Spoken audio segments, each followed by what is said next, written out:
Um estupro teria sido praticado contra uma criança. E você sabe hoje que nós temos diferenças do que era o estupro anterior com o estupro de hoje, né? O estupro antigamente tinha que haver a conjunção carnal, ou seja, tinha que haver a penetração, senão não se caracterizava o estupro. Nós tínhamos lá os chamados atos adversos à conjunção carnal. Era uma outra tipificação penal. De uns tempos para cá mudou tudo. Se você passa a mão, se você pega, se você amassa, se você... Tudo isso incide no estupro.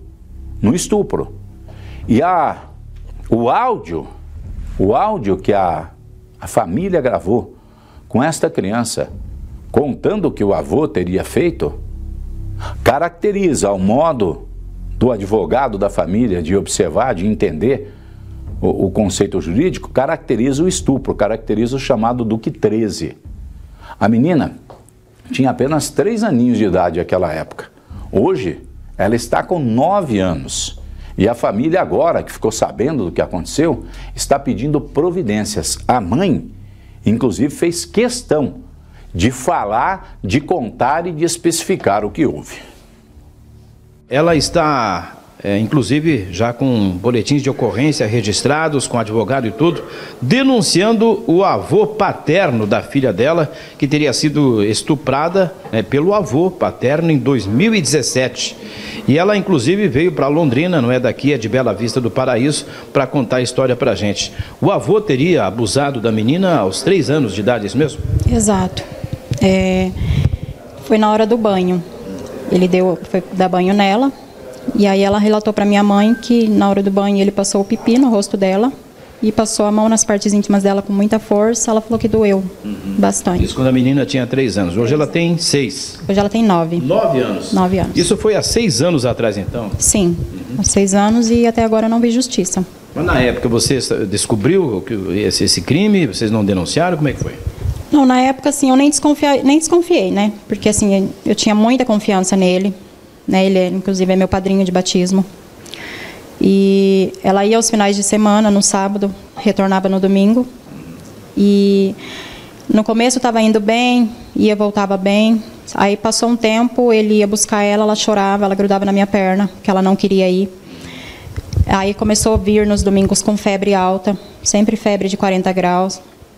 E isso foi indo assim todos os finais de semana. Ela chegava ardendo em febre. Mas assim, nunca passou pela minha cabeça que ele pudesse estar fazendo alguma coisa com ela. E aí, no final de semana, ele inclusive levou ela chorando, né? Falou que ia rodear o quarteirão, que se ela parasse de chorar, devolvia ela para mim, mas levou ela chorando. No domingo, retornou com ela, na minha casa. E aí eu fui dar banho nela, para ela poder dormir. Ela estava com as partes íntimas toda inchada, toda vermelha. Aí liguei para a avó, perguntei, né, por que ela estava vermelhinha daquele jeito. A avó me relatou que não tinha trocado a fralda dela durante o dia e que era só uma assadura. E aí, na segunda-feira, eu levei ela na creche, a professora me chamou para conversar. Ela falou, olha, a Laura não está conseguindo ir no banheiro, não consegue fazer cocô, não consegue fazer xixi. Ela coloca a mãozinha, fala que dói. Você levou ela na pediatra para ver por que ela não está conseguindo fazer as necessidades?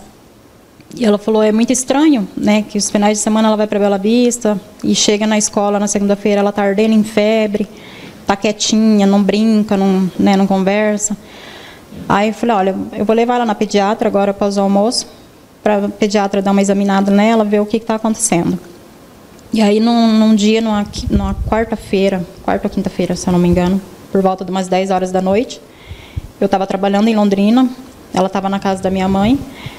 Ela sentou no sofá com a minha mãe e falou, vovó, eu preciso te contar uma coisa.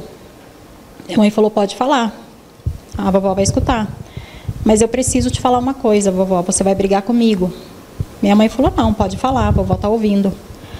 Aí ela relatou para minha mãe, ela falou, vovó, o vovô estava dando banho em mim e ele passou um pipi na minha cara, passou a mãozinha na minha periquitinha com muita força e doeu. A minha mãe, na hora, ela teve um baque, ela ficou desesperada. Ela foi para o banheiro, ela chorou bastante. Aí minha mãe pegou o celular na mão para gravar, ela falando de novo, que a minha mãe ficou sem acreditar na hora, fica sem reação. Ela começou a chorar. Aí assim, minha mãe ficou desesperada. Minha mãe não sabia o que fazia, só pensou nela ali na hora, em acalmar ela, não deixar ela nervosa. Aí eu cheguei, do serviço, minha mãe me falou, na hora eu fiquei desesperada, eu não queria acreditar, porque eu falei, mãe, ele é como um pai para mim. Falei, não tem lógica. E aí minha mãe falou, Renata, você vai ter que ser forte. Você vai ter que ouvir o que ela tem para te falar, né? Vai ter que ser forte.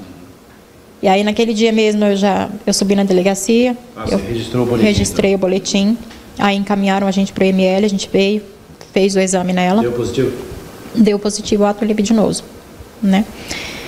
E aí de lá para cá, assim, eu não tive mais contato, né? Aí quando chegou a intimação para ele, que ia ter audiência, tudo, o filho dele foi na minha casa, me ameaçou, pediu para eu retirar o BO, que se eu retirasse o BO, o pai da Laura nunca mais ia se aproximar dela. Aí eu falei que não, que jamais eu iria fazer isso. Se não quisesse ver, não tinha problema, mas que eu não ia retirar. Falei para ele. Aí ele falou, olha, você vai pagar caro. Tudo que você está fazendo com meu pai. Você pode ter certeza que se meu pai cair numa cadeia, eu acabo com a tua vida. Ele falou para mim, eu acabo com a sua vida. Viva você não vai ficar. Bom, daquela época para cá, então, já passaram-se 6 anos e agora novamente você faz essa denúncia que quer ver então esse homem preso. Sim, eu quero justiça. Eu quero justiça, eu quero que ele pague. Lá para cá ele não ficou um dia preso? Não ficou um dia. Né? A gente teve uma audiência em Bela Vista e de lá para cá eu não tive mais notícias de nada. Toda vez que ligava eles falavam que eu tinha que aguardar e nada foi feito. O advogado da família também falou conosco a respeito desta denúncia, uma denúncia gravíssima, e ele já fez pedidos judiciais para que providências sejam tomadas. Camargo, o advogado Iago Prenzler está acompanhando, inclusive, a dona Renata Torres Mendonça, que fez essa grave denúncia. Doutor, quais os passos agora com uma denúncia tão grave? Agora, no próximo dia 18, né, teremos a audiência de instrução e, após isso, abre o prazo para nós apresentarmos as alegações finais, tanto o Ministério Público como a defesa do réu, e, após isso, já devemos ter uma sentença julgando o caso. A questão do idoso, né, o avô da criança que nunca foi ouvido, não foi preso, vocês estão vendo toda essa situação, né, porque já fazem 6 anos, né, doutor? Isso, tem um lapso temporal, né, que parece que houve uma dificuldade para citar o réu, encontrá-lo no município de Bela Vista.